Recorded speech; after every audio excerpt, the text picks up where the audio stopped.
Alors nous voilà arrivés à la dernière intervention de la journée, donc toujours dans l'éthique du soin.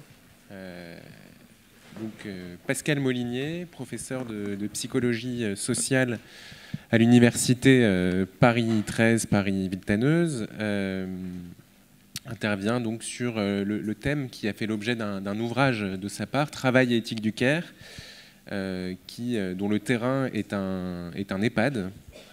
Donc le titre de son intervention reprend le titre de cet ouvrage. Voilà, je suis content de vous donner la parole.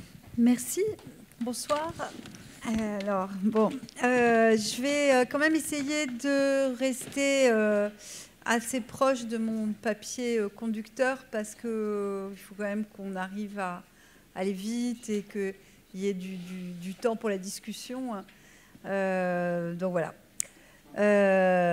Donc si tout travail, qu'il soit de soins ou pas de soins, relève d'une intentionnalité, on y met quelque chose. Et ça, par définition, c'est pas visible. Mais la plupart du temps, le travail se matérialise quand même dans un objet qui lui donne une forme reconnaissable, une forme durable, de chaise, de voiture, de livre, ou même de consommables plus volatiles, un repas, une composition florale, etc. Alors, si on caractérise le travail du care par rapport à l'ensemble des activités, celui-ci se traduit avant tout par une attention portée aux besoins d'autrui, attention souvent marquée par la discrétion de son expression ou par son adéquation sans plus, pour paraphraser le psychanalyste Winnicott et sa mère Goodenough, vous savez, suffisamment bonne. Voilà, donc cette invisibilité, cette discrétion, cette adéquation sans plus accroît l'invisibilité de ce travail du care et rend particulièrement difficile à la fois son analyse et en même temps son évaluation.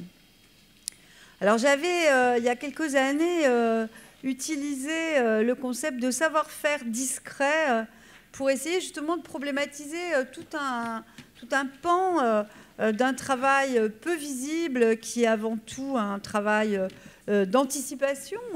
Dans le travail de soins au quotidien, il est mieux de tendre le verre d'eau souvent avant que la personne n'en fasse la demande, c'est-à-dire juste avant que la soif ne devienne insupportable. Oui, mais si vous donnez à boire avant la soif, eh bien, d'une certaine manière, vous effacez votre geste en même temps que vous anticipez le besoin de l'autre. C'est un travail aussi de délicatesse ou de tact. Par exemple, on ne va pas dire à un parent qui vient chercher son enfant à la crèche que celui-ci vient d'y faire ses premiers pas pour ne pas gâcher l'événement. Donc cet enfant fera donc plusieurs fois ses premiers pas. Ou encore, c'est un travail d'abstention. On va laisser faire l'autre, on va laisser faire l'enfant, on va laisser faire la personne dépendante en ne se substituant pas à ses capacités. Et ce ne pas faire, qui demande un effort d'ailleurs, parce que souvent ça va plus vite de faire, ce ne pas faire, c'est également un travail, mais un travail discret. Voilà. Alors, par ailleurs, ce travail d'attention, ce travail de care, ce travail qui se soucie finalement de ce dont l'autre pourrait avoir besoin, il désigne aussi la capacité à laisser un espace qui ne soit pas trop normé.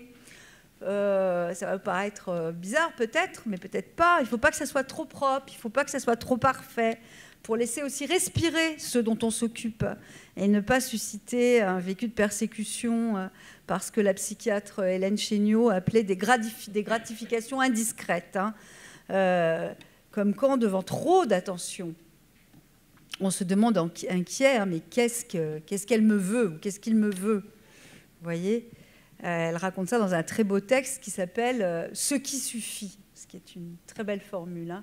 Il en faut, mais il n'en faut pas trop non plus. Ce qui suffit. Ah, alors comment on délibère, comment on arbitre sur ce qui suffit?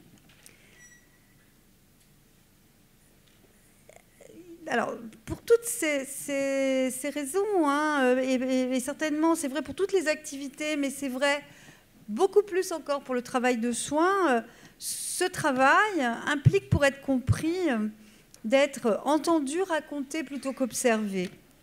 Notamment, et parce que l'observation peut donner parfois l'impression d'une inaction. Et on l'entend d'ailleurs souvent, hein, on dit « elles ne font rien ». Alors, je le dis au féminin, on pourra revenir sur pourquoi l'usage de ce féminin pour parler des soignantes de proximité, hein, mais je vais citer un ami et collègue, hein, qui est le médecin gériatre Alain Smag, avec qui j'ai beaucoup travaillé sur ces questions de care, et qui dit « Ce travail encourt toujours le risque d'être remis en cause par les financeurs qui pensent que les soignants ne font pas grand-chose ». Alors vous allez voir, vous allez tout de suite comprendre où on se trouve, dans la mesure où ils ne font qu'accueillir, écouter, aider, accompagner, soutenir, prendre soin des personnes atteintes de maladie d'Alzheimer et de leurs aidants familiaux, sans objectif clairement thérapeutique ou réadaptatif, bref, sans guère de mesures objectives possibles de toute cette activité, et encore moins de son efficacité. Voilà. Alors, cette démesure du care, hein, c'est une expression que je reprends à une sociologue suisse qui s'appelle Marianne Modak. Hein. Elle parle de la démesure du care, hein, c'est-à-dire ce care qui serait toujours à la fois invisible et en excès par rapport au dispositif de mesure.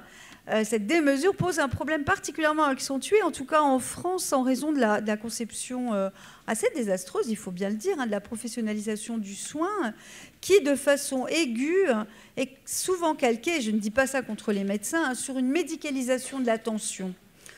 Alors, comme le faisait remarquer Marie-Odile Muller, qui réalise actuellement une thèse sur la banalisation de la mort dans les EHPAD, et qui donc s'intéresse aussi à la vie qu'on y mène, elle dit on ne parle plus de repas ou de goûter, mais de nutrition.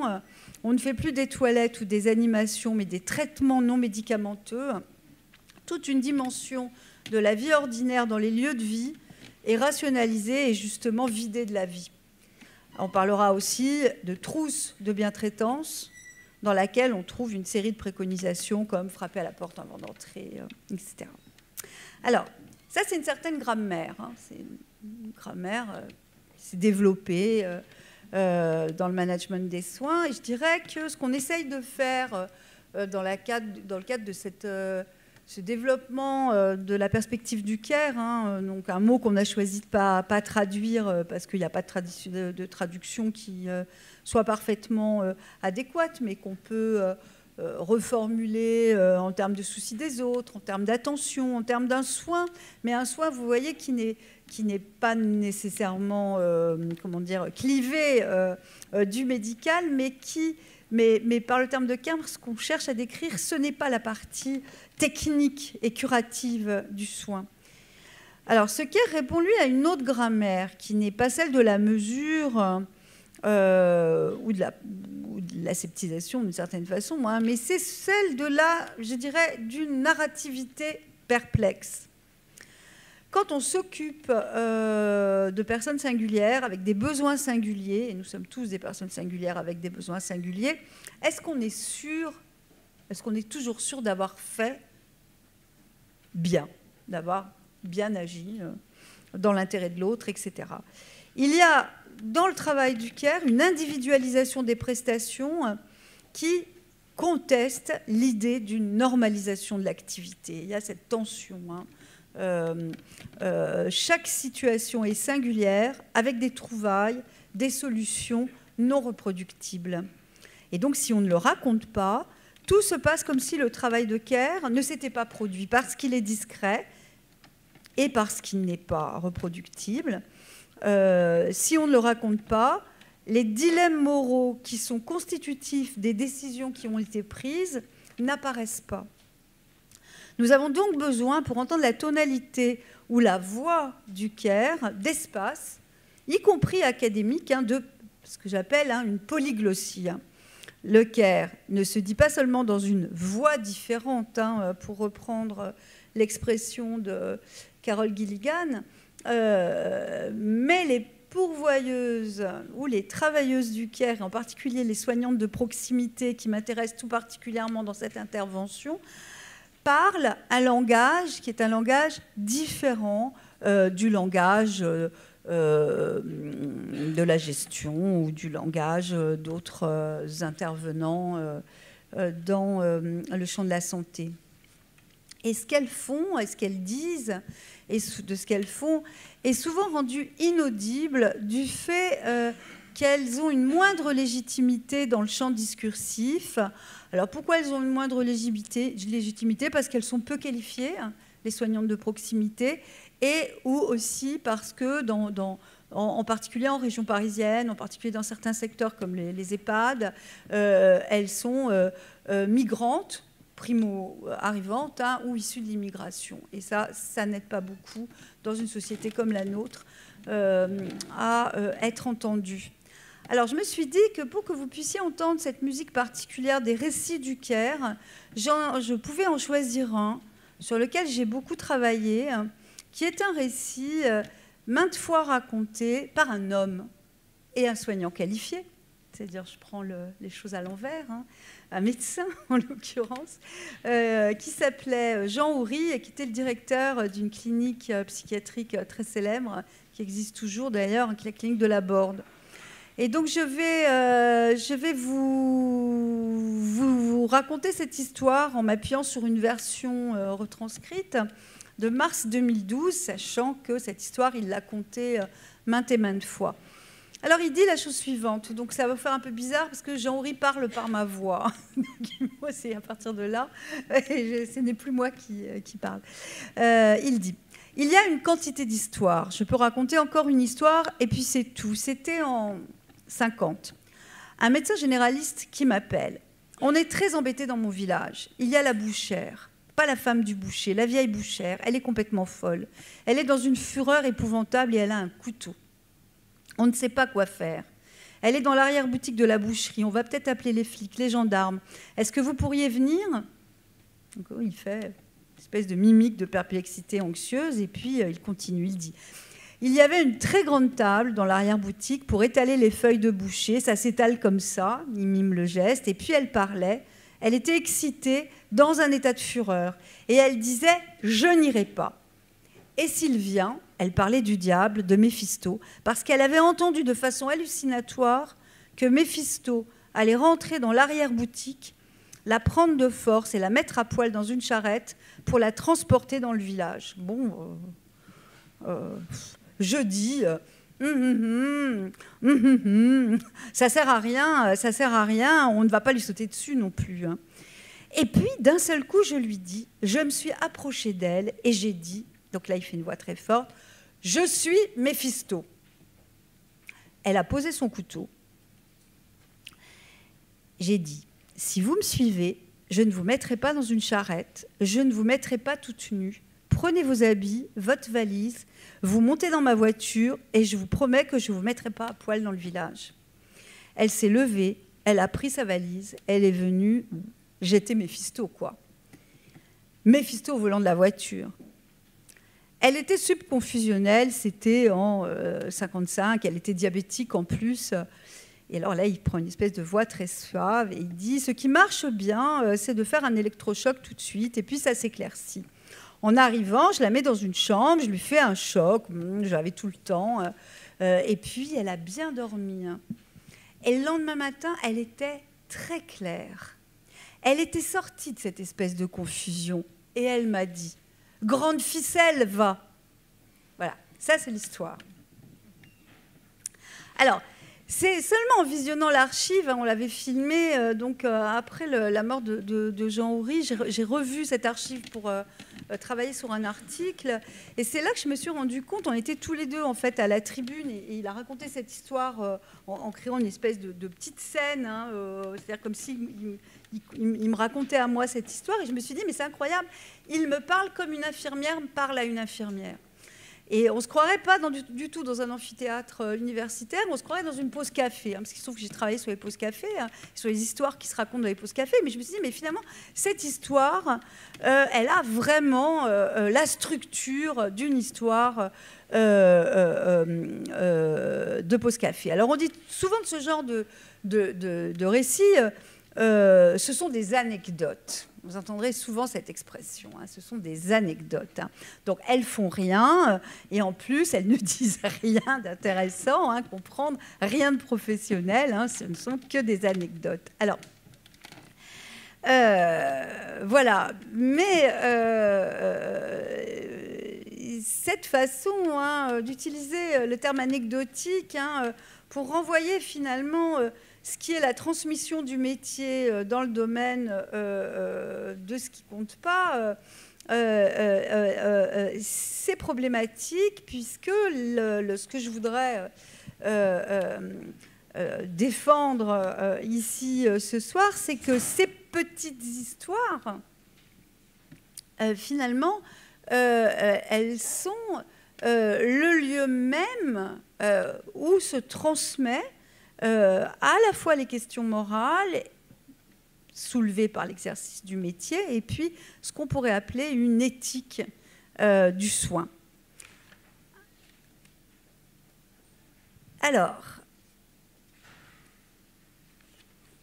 j'essaye d'avancer un petit peu. Non, attendez. Alors, ça, voilà. Alors, vous voyez, ces histoires, c'est un ensemble d'histoires. Hein. Oury disait qu'il y en a quantité. Et la question, évidemment, de la quantité compte. Hein. Cet ensemble d'histoires construit, finalement, jour après jour, l'odyssée d'une forme d'intelligence très particulière, hein, qui est l'intelligence au travail, ce qu'on appelle aussi la métisse, l'intelligence rusée des Grecs anciens, hein, qui avait été remis au goût du jour par Marcel Détienne et Jean-Pierre Vernant, qui est l'intelligence du renard, l'intelligence d'Ulysse hein, dans l'Odyssée, hein, c'est-à-dire cette intelligence courbe, c'est l'intelligence de Méphisto. C'est pour ça que l'histoire est particulièrement significative de ce point de vue-là, et c'est surtout une intelligence enracinée dans la corporéité, ce corps sensible, modifié et singularisé par l'expérience du travail. Et puis, il y a un élément central qui est l'autodérision. Alors ça, peut-être, je vous en parlerai un petit peu plus loin pour insister plutôt sur ce que nous dit cette histoire de la vieille bouchère, ou un jeune psychiatre, puisque en fait c'est le vieux Oury qui compte, mais c'est le jeune Oury qui fait Méphisto. C'est ça qu'il faut comprendre, c'est le récit d'un jeune psychiatre inexpérimenté qui n'est pas encore tout à fait sûr de lui, et il se demande bien comment il va faire pour s'en sortir avec cette vieille dame complètement agitée, armée d'un grand couteau, dans un endroit qui n'est pas un service de psychiatrie, mais l'arrière-boutique d'une boucherie, et comment faire pour qu'elle sorte de là le moins humiliée possible, sans qu'on ait besoin de faire venir les gendarmes,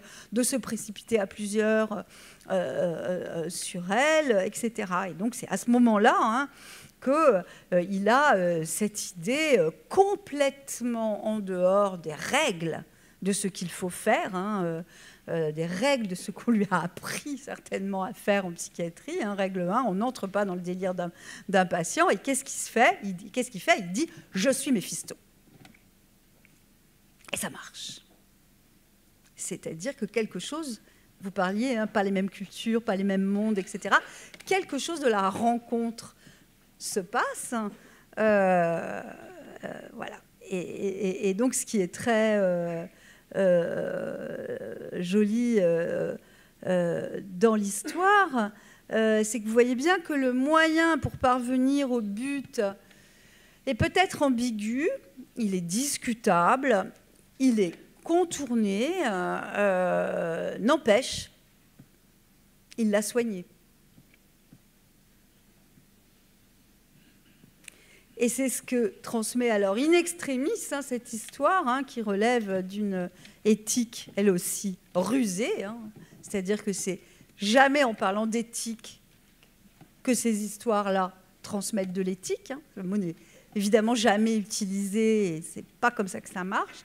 Mais n'empêche qu'il l'a soigné, et n'empêche qu'elle l'a suivi, tout en n'étant pas dupe. Parce que, évidemment, quand elle lui dit grande ficelle, on comprend bien qu'elle n'a jamais complètement cru, évidemment, qu'il était Méphisto. Mais vous savez bien que entre ce qu'on croit, ce qu'on ne croit pas, voilà. Alors, évidemment, quelqu'un me faisait remarquer un jour que quand j'emploie le mot éthique, il n'a pas le même sens que dans comité d'éthique, c'est clair. C'est pas, voilà. Il y a une polysémie et j'assume que c'est pas le même sens. Ce que je mettrais au centre de l'éthique du Caire, c'est ce qu'une philosophe qui s'appelle Sandra Logier appelle l'importance de l'importance. Alors, l'importance de l'importance, c'est cette idée que les gens sont tous capables de vous dire ce qui, dans leur activité quotidienne, dans leur vie, dans leur travail, est important. Qu'est-ce qui fait la différence? Qu'est-ce qui compte? C'est une entrée très, très directe sur les questions d'éthique au travail, parce que tout n'a pas l'importance de l'importance. Les gens, par exemple, en système néolibéral, peuvent dire ah oui, mais tu vois, pour réussir à faire mon chiffre, c'est important que j'arrive à raconter des bobards aux clients, parce que si je n'arrive pas à les rouler dans la farine, je ne vendrai pas suffisamment de contrats et je n'obtiendrai pas gain de cause. Enfin, je ne gagnerai pas d'argent suffisamment.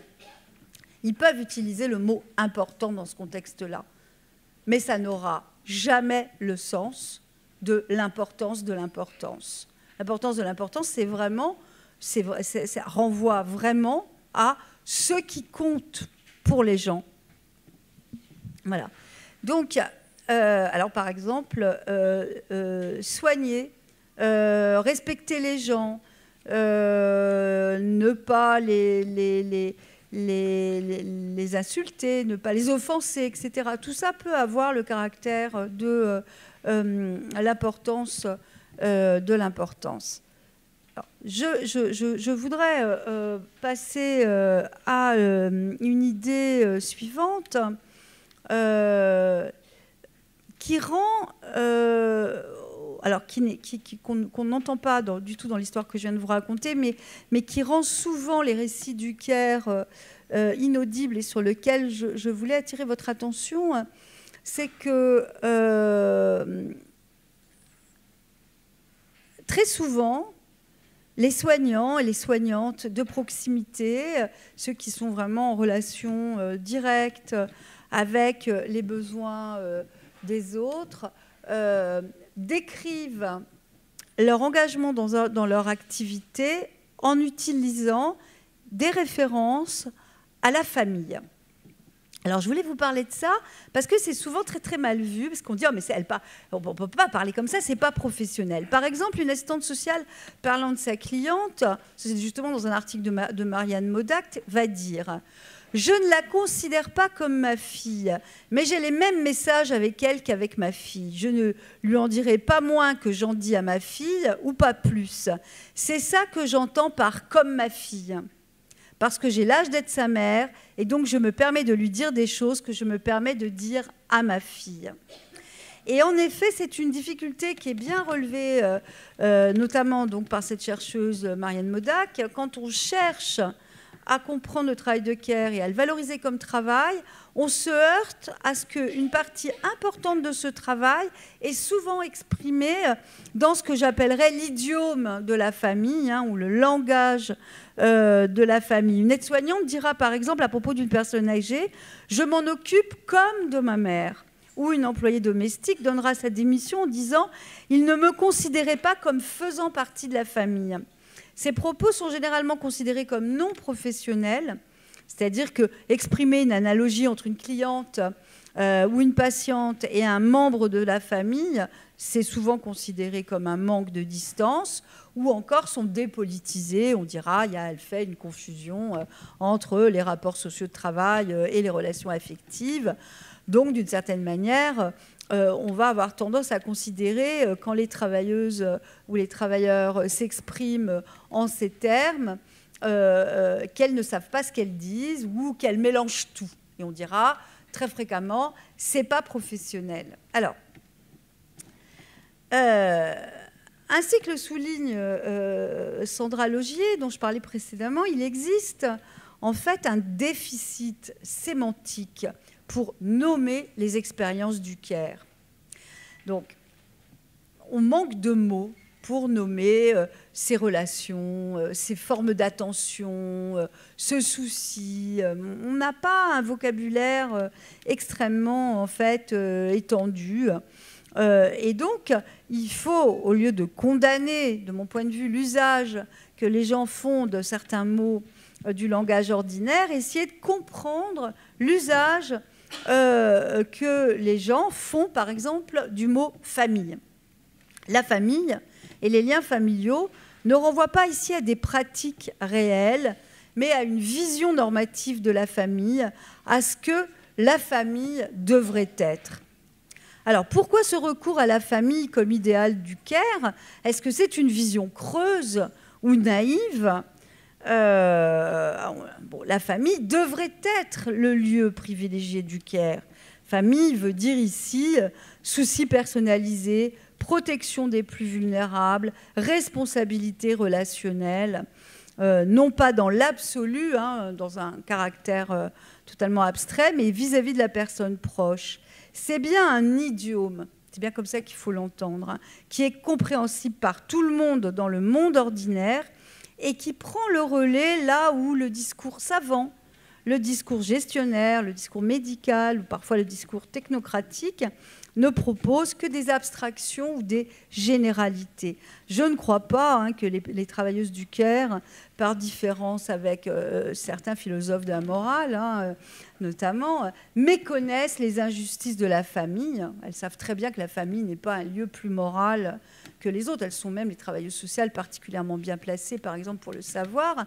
Mais quand elles mobilisent des analogies avec la famille, elles mobilisent un idiome plus accessible et plus simple, plus direct, en faisant référence aux relations familiales telles qu'elles devraient être.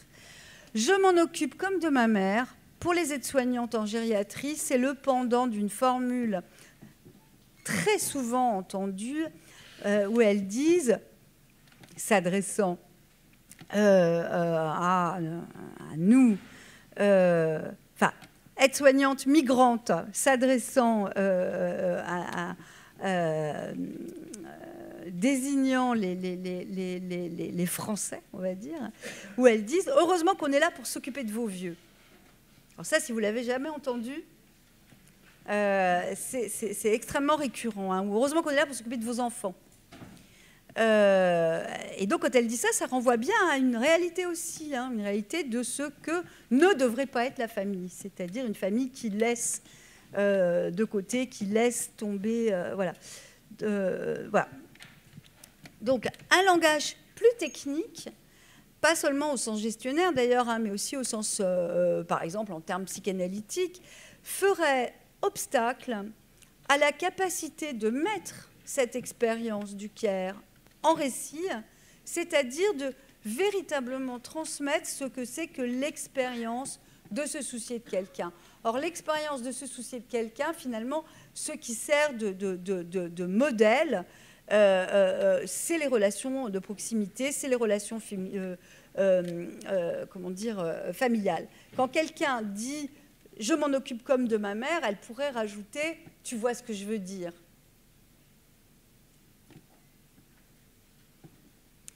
On pourrait tout à fait inventer d'autres formes de vie, hein, d'autres manières de parler, qui occulteraient moins ces dimensions de proximité et inventer des formes sémantiques plus appropriées pour parler de ce travail de soins. Mais pour ça, il faudrait peut-être ne pas systématiquement disqualifier la parole des soignants. Donc il me reste 5 minutes, même pas. Donc je vais passer très rapidement sur un dernier point. Pendant des années, j'ai beaucoup travaillé dans le secteur gériatrique. Pendant des années, les aides-soignantes, les soignantes de proximité, ASH y compris, etc., m'ont dit pour tenir au travail, il faut aimer les patients. Alors, pendant des années, j'ai entendu tout à fait ce qu'elle me disait et je n'en ai, pour ainsi dire, jamais tenu compte dans mes propres formes de théorisation. J'ai parlé de compassion, hein, de sensibilité à la souffrance d'autrui, j'ai parlé de care largement, mais d'amour, jamais. Pourquoi? Mais parce que moi aussi, j'étais prise dans cette difficulté, hein, qui est que l'amour, c'est pas professionnel, que l'amour, c'est le contraire du travail, et que moi, j'ai passé toute ma carrière à essayer de montrer que ce qu'elles faisaient, c'était du travail, que c'était pas leur être, que c'est pas parce qu'elles étaient bonnes et gentilles et je ne sais quoi, hein, qu'elles s'occupaient bien des gens, hein, qu'il fallait des conditions sociales, que la capacité à se soucier des autres n'était pas une capacité individuelle et c'était même pas tellement une capacité psychologique, mais que c'était une capacité collective et qu'il fallait des conditions collectives pour qu'on puisse s'occuper bien des gens. Voilà. Donc du coup... ouais, mais vous savez, il faut aimer les personnes âgées. Mais moi, j'aime les personnes âgées. Il faut aimer les personnes âgées pour tenir au travail, etc. Je trouvais ça assez, disons, assez dérangeant. Et puis, à un moment donné, c'est ce que j'ai fait dans mon dernier bouquin, dans le travail du care, j'ai mis en parallèle, j'en avais marre d'entendre toujours disqualifier, au nom de principes éthiques supérieurs, la parole des aides-soignantes. J'en avais marre qu'on dise qu'elles n'avaient jamais la bonne distance, elles étaient toujours soit trop près, soit trop loin, ça n'allait jamais, etc. Enfin, j'en avais marre de cette espèce de discours péjoratif perpétuellement reconduit sur le travail des soignants de proximité. C'est cette forme de psychologie péjorative quand même, hein, qui disait que si ça marchait mal, c'était quand même, elles n'étaient jamais tout à fait comme il fallait. Et donc du coup, j'ai comparé ce qu'elle racontait elle avec ce que racontent les philosophes du care, qui sont des femmes aussi, mais des femmes très qualifiées, des femmes philosophes, et qui, elles, parlent abondamment de l'amour.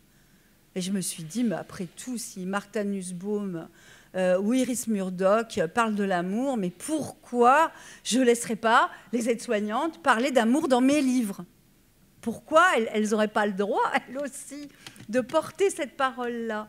Et donc, au fond, si vous voulez, on revient à ce qu'on disait sur ce déficit sémantique. On n'a pas 36 000 mots disponibles, hein, pour nommer ce qui vient colorer affectivement et éthiquement la relation avec autrui. Et je terminerai là-dessus parce que j'ai été beaucoup trop longue. Moi, je ne dis pas qu'elles aiment les malades. Tout mon travail a montré que les sentiments qu'on éprouve dans la relation de soins sont des sentiments qui sont marqués d'ambivalence, comme dans n'importe quelle relation, avec juste un peu plus d'intensité, parce qu'on est dans des situations avec des gens qui sont parfois très dépendants et très difficiles. Voilà. Donc je ne dis pas qu'elles aiment. Et là, je vous prie de faire bien attention, parce qu'en général, tout le monde zappe cette partie de mon argumentation. Je dis qu'elles le disent. qu'est-ce qu'elles veulent dire. Voilà. Elles le disent, qu'est-ce qu'elles veulent dire. C'est une porte d'entrée pour entrer dans leur expérience. Et si on referme cette porte sous prétexte que parler d'amour, ça serait interdit parce que c'est pas avoir la bonne distance, eh bien, on se prive de la possibilité d'entendre un peu plus loin et de les aider, évidemment, à expliciter ce qu'elles pourraient avoir à dire de leur expérience du travail et de l'éthique du care. Voilà.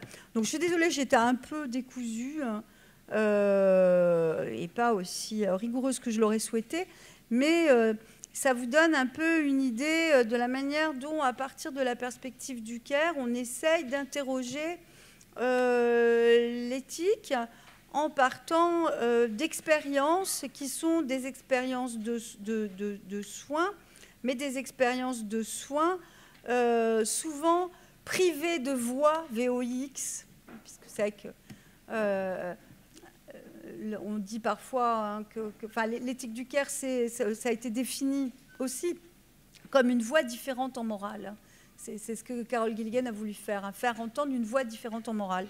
Une voix qui est peu entendue, une voix qui est souvent la voix de femmes subalternes, la voix de femmes racisées aussi,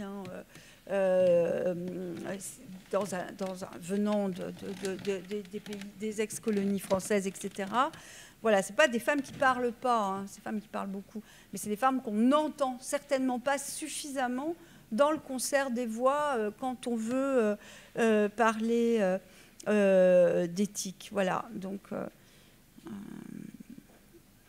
et en particulier parce que très vite se referme cette possibilité d'utiliser leurs mots, leur langage, qui leur permettrait de faire comprendre leur expérience, de la désindividualiser et d'en faire un savoir pratique et éthique plus largement disponible. Voilà, je m'arrêterai là-dessus.